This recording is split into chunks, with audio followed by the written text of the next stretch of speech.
सोलायनाय सरकारनि जाख्ल'नाय गैयै सरकाराव जाख्ल'नायनि गोख्रों अजद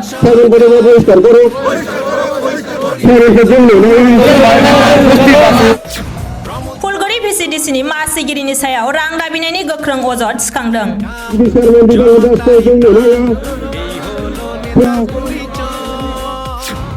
मासिगिरि दीपंकर दासआ 3 लाखनि खामानियाव 5,000 रां दाबिदों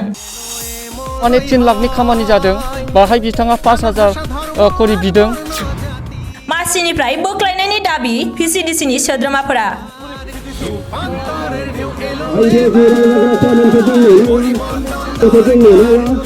स्किमनिफ्राय रां जाग्रा बिथां जेनाखि दीपंकर दास चेयारमेन बिथांखौ चेयारमेन बिबाननिफ्राय बोख्लायनानै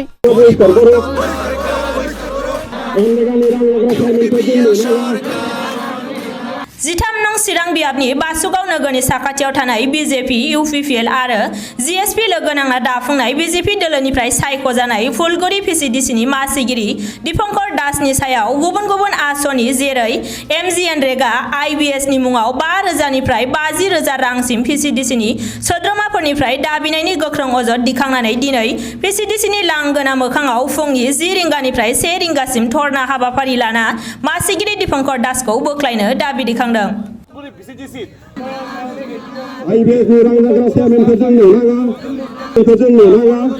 बेनो जोङो दिनै बे जेनाखि फुलगुरि भिसिडिसि जोंनि फुलगुरि भिसिडिसि बाहाय जोङो गासैहाय 25 जन मेम्बार दङ चेयारमेन भाइस चेयारमेनखौ लानानै गासैहाय 25 जन दङ बिनि गेजेरावनो जोंनाव दिनैहाय 23 जना नुजाफैदों 23 जना दा बाहाय बे मेम्बारफोरनि गेजेराव जोङो जिहेतु दानि जेनाखि बिटिआर सरकार बेखौ बीजेपी एजीपी यूपीपीएल आरो जीएसपी जुथायै जिहेतु सलायदों हिसाबै दा जोंनि भिसिडिसियावबो जोङो गासै मेम्बारफोरखौ लानानै एजीपीनि बीजेपीनि जीएसपीनि आरो यूपीपीएलनि गासैखौबो लानानै जोङो गासै 25 जन मेम्बारा बाहाय नुजाथिफैदों दा बिनि खारना बेनो जे बिथां जोंनि फुलगुरि भिसिडिसिनि चेयारमेन दीपंकर दास बिथाङा जोंनि फुलगुरिनि आन्दाराव जेसेबांनाखि नेग्रानिफ्राय स्किम जानाय सेंसन जानाय जेनाखि खामानि बे खामानियाव बिथाङा एडभान्स हिसाबै रां बिदों माने जेराव माने 3 लाखनि खामानि जादों बाहाय बिथाङा 5,000 करि बिदों सरि 5,000 नङा 50,000 करि बिदों जेरावहाय 40 लाखनि खामानि जादों बाहाय 40-50,000 बेबायदि बिदों डिमान्ड खालामदों दा साफ्रोमबो मेम्बारफ्रा बिनि थाखायनो मोनसे गिखांनाय फैदों जे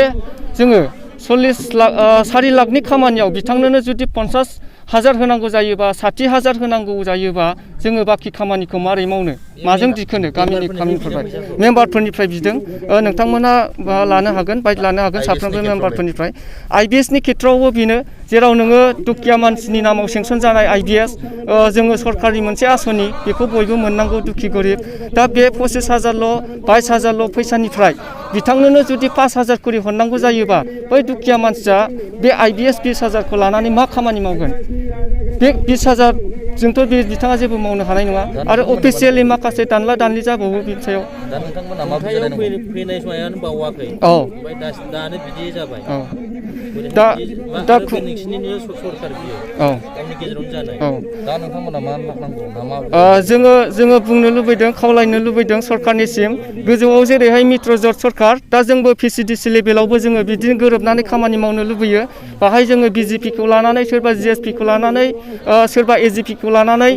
हेंथा खालामदों बेबायदि नङा जोङो जेरै गोजौआव मिलायनानै सरकारखौ सलायदों जोंनि भिसिडिसि लेभेलावबो जोङो गासिबो दोलोनि मेम्बारफोरखौ लानानै जोङो जयै दैदेनलांनो लुबैयो जाहाथे जोंनि भिसिडिसि ओनसोलनि गरिब गुन्द्रा गासिबो डेभेलप जायो जोंनि ओनसोला जाहाथे डेभेलप जायो बिनिखायनो जोङो खावलायनो लुबैदों सरकारनिसिम जेनाखि स्किमनिफ्राय रां जाग्रा बिथां जेनाखि दीपंकर दास चेयारमेन बिथांखौ चेयारमेन बिबाननिफ्राय बोख्लायनानै जोंनो गोदान चेयारमेन नांगौ जों बुङाखै जों बीजेपीनिफ्राय केलेंकारि खालामग्रा चेयारमेनखौ जोंनो नाङा